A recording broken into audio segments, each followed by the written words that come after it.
Ouais, c'est notre premier bloc de 3 matchs. Donc l'idée, avant de démarrer cette série de matchs, ben, c'est d'avoir un maximum de monde à disposition. Et là, c'est le cas, puisque hormis Bing, qui est en phase de reprise, on a tout l'effectif qui est sur le pont.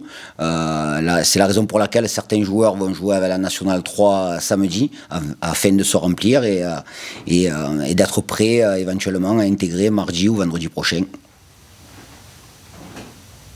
Comment tu l'abordes la semaine dernière, on avait parlé de garder le cap, de garder le cap par rapport à ce qu'on a réussi à faire c'était les 3 premières journées à cette période-là.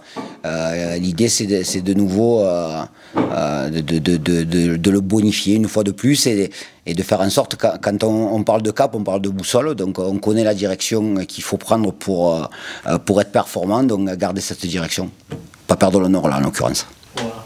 Justement, le Nord, vous l'avez perdu souvent. Tempo a rarement réussi à Tribu. Est-ce que ça fait partie des petits trucs que tu utilises dans ton discours dans la semaine ou pas forcément? Non, pas forcément. L'équipe de Dunkerque a beaucoup changé, notre équipe a beaucoup changé. Une équipe qui vient d'être très performante avec leur victoire à Clermont. Une équipe qui a une identité de jeu par rapport à ce qu'ils font, par rapport au lancement de jeu qu'ils sont capables de faire, par rapport à la philosophie de jeu mise en place par le coach. L'année dernière, il était arrivé en courte saison. Là, cette année, il y a encore une identité encore plus forte par rapport au profil de joueurs qu'ils ont recrutés, par rapport à ce que le coach et son staff veulent mettre en place. Donc une équipe très performante, donc beaucoup de méfiance par rapport à ça. Nous, l'idée, c'est de surtout pas constater de relâchement. Voilà, pas de relâchement dans les attitudes, dans tout ce qu'on peut mettre pour performer. Donc il y a eu beaucoup de rappels à l'ordre cette semaine pour qu'on ne soit pas surpris demain à Dunkerque. Cette identité-là de jeu de Dunkerque, on peut la caractériser par quel majeur? Alors sur des attaques placées, alors je ne vais pas rentrer dans les détails parce qu'on a fait en sorte d'aller vraiment dans tout ce d'analyser tout ce qu'ils font, mais c'est une équipe qui joue bien, qui a la volonté par des cheminements bien précis d'amener le danger. Ils déclenchent des pressings avec cohérence. Voilà, on voit vraiment qu'il y a des choses qui sont vraiment caractéristiques à cette équipe. Alors ça ne veut pas dire que cette équipe elle est meilleure que les autres, hein. Ça veut dire qu'il y a une véritable identité. On en a parlé, il y a un groupe très, très élargi, avec tout le monde opérationnel, avec ce bloc de 3 matchs. Est-ce qu'il va y avoir un turnover de prévu léger ou alors l'important là, c'est de préparer le match de demain soir. Voilà, et il n'y a aucune réflexion par rapport à la projection sur mardi ou sur vendredi prochain. La seule chose que j'ai dit aux joueurs, c'est de faire en sorte d'être prêt à jouer la dernière minute de Laval la semaine prochaine. Voilà. Et pour ça, il faut qu'il y en ait certains qui jouent en réserve, certains qui fassent un peu plus à l'entraînement samedi et dimanche. Et si le joueur se prépare simplement pour jouer la dernière minute de la série des 3 matchs, il faut qu'il soit prêt. Donc l'idée, c'est que la totalité du groupe doit être prêt. Il y a des joueurs qui reviennent à la compétition, Obi, Kenji, on a aussi Mehdi Chahiri qui revient à la compétition. Donc ces joueurs-là, il faut qu'ils retrouvent le rythme pour qu'ils puissent vraiment être performants. Et l'idée justement de les envoyer samedi, c'est de pouvoir accumuler du rythme et être prêt.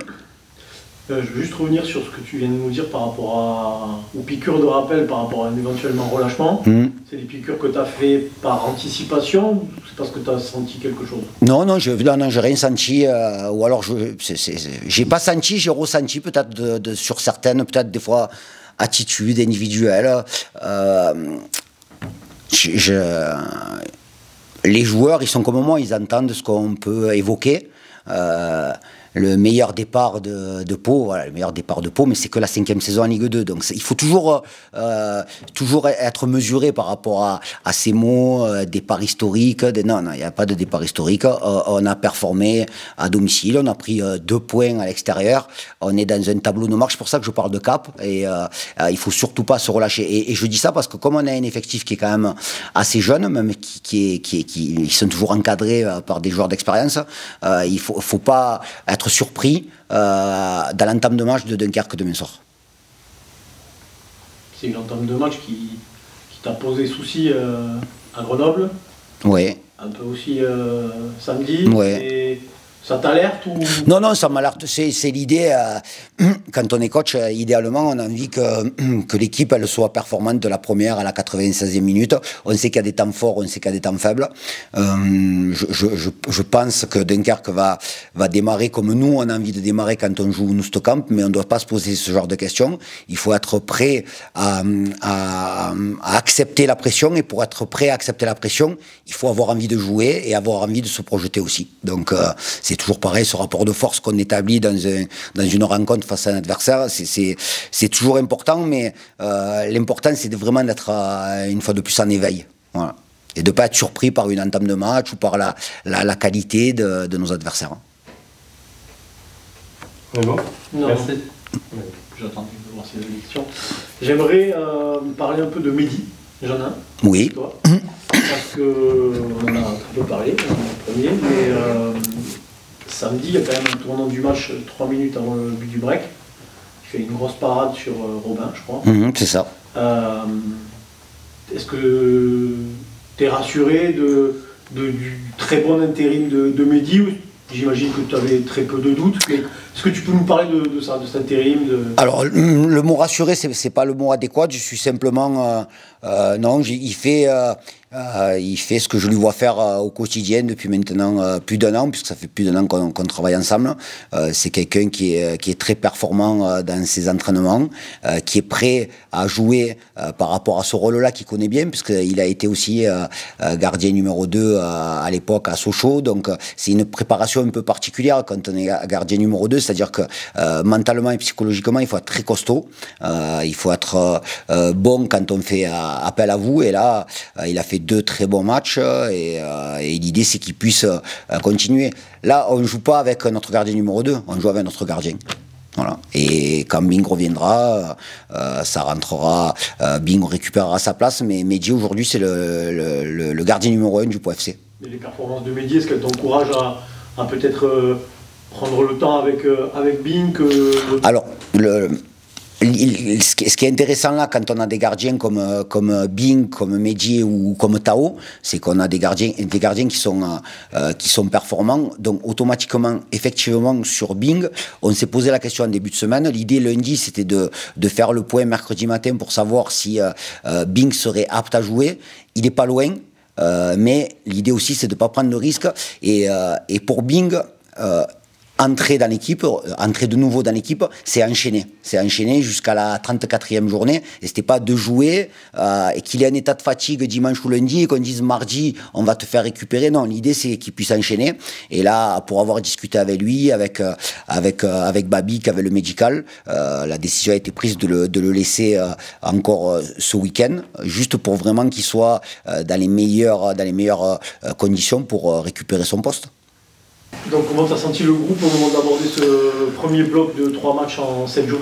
Bien, je pense que le groupe a confiance. Après, c'est pas un tout, il va falloir prendre des points, on le sait. Après, on a fait un bon début de saison. Tout le monde a, comme je viens de le dire, beaucoup de confiance. Mais il faut pas rester sur les matchs qu'on vient de faire. Il faut regarder devant et on fait match après match. Justement, par rapport à ça, le coach vient de nous dire qu'il avait fait quelques petites piqûres de rappel dans la semaine pour éviter tout relâchement. Tu l'as senti, toi? Oui. Après, c'est surtout parce qu'on a un groupe jeune. Je pense que même moi, quand j'étais un peu plus jeune, quand on gagnait un match ou qu'on était un peu invaincu, on se sentait un peu supérieur à tout le monde et peut-être on met un peu moins le pied, peut-être un peu moins les efforts. Donc il sait pourquoi il le fait. Il sait pourquoi il le fait et ça fait toujours du bien de l'entendre. Après, au fur et à mesure des années, on sait ce qu'il faut faire. Et puis c'est bien, j'espère que tout le monde l'a bien compris. Tu viens presque de nous dire que c'était plus jeune. Et c'est surtout vice-capitaine, donc tu te sens avec un rôle à jouer par rapport à ça? Ouais, après je suis encore jeune, mais c'est vrai que par rapport à certains du groupe, je suis un peu plus vieux maintenant et j'ai un peu plus de matchs. Après, je savais que le coach voulait me donner plus de responsabilités, donc je dois aussi essayer d'aider ou par la parole ou par les actes surtout sur le terrain ou en dehors du terrain, et essayer de les amener aussi avec moi. Après, je suis pas tout seul. Il y a beaucoup de gars d'expérience dans l'équipe, donc je pense que tout le monde joue bien son rôle pour l'instant. Premier match de ce bloc de 3, c'est Dunkerque, déplacement compliqué. Vous n'avez jamais gagné là-bas en Ligue 2. Est-ce que ça peut jouer ça dans les têtes? Est-ce que c'est la bonne période aussi pour les jouer avec plus de confiance? Moi, j'ai pas forcément regardé ça, qu'on n'avait pas gagné là-bas, enfin qu'on n'avait jamais gagné là-bas, peut-être en Ligue 2. Je savais même pas cette stat. On prend match après match dans l'équipe et dans le groupe. Là, c'est Dunkerque, il faut aller prendre des points. Ligue 2, c'est rempli de si on fait des bonnes séries, on est bien. Si on fait des mauvaises séries, on est directement plus bas. Donc je pense que faut faire, comme je l'ai dit, match après match. On va à Dunkerque pour prendre des points. On verra demain soir ce qui va se passer. Cet adversaire, vous avez dû un peu l'observer. Qu'est-ce qui ressort de cette équipe? C'est une équipe de qualité, c'est une équipe qui est très joueuse, qui ont des bonnes individualités comme dans toute cette Ligue 2, qui est très homogène. Après, même pas forcément m'attarder sur les joueurs ou sur l'équipe forcément adverse. Je pense que c'est mieux de regarder sur nous-mêmes, sur nos gars qu'on a dans le vestiaire. Et puis, si on est tous à 100%, et si on est tous bien physiquement, mentalement, je vois pas de problème. Ils viennent d'avoir leurs 2 premières victoires, 2-1-0, donc 2 matchs sans prendre de but. C'est la clé. Vous avez su le faire vous, à la maison, pas encore à l'extérieur. Ça fait partie des petits défis que vous lance le coach, que vous lancez entre vous, d'aller chercher ce premier clean sheet de la saison extérieure. On n'en a pas forcément parlé. Après, c'est toujours bien de jouer des matchs et de ne pas prendre de buts. Ça veut dire que si on en met un, c'est qu'on a gagné le match. C'est toujours plus plaisant pour un défenseur de prendre le moins de buts possible. Donc, j'espère qu'on ne va pas prendre de buts demain et qu'on va revenir avec une victoire. Le championnat accélère un peu là, avec 3 matchs en une semaine. Est-ce que au niveau du vestiaire, vous allez l'aborder un peu différemment ou pas du tout? Non. Non, pas du tout.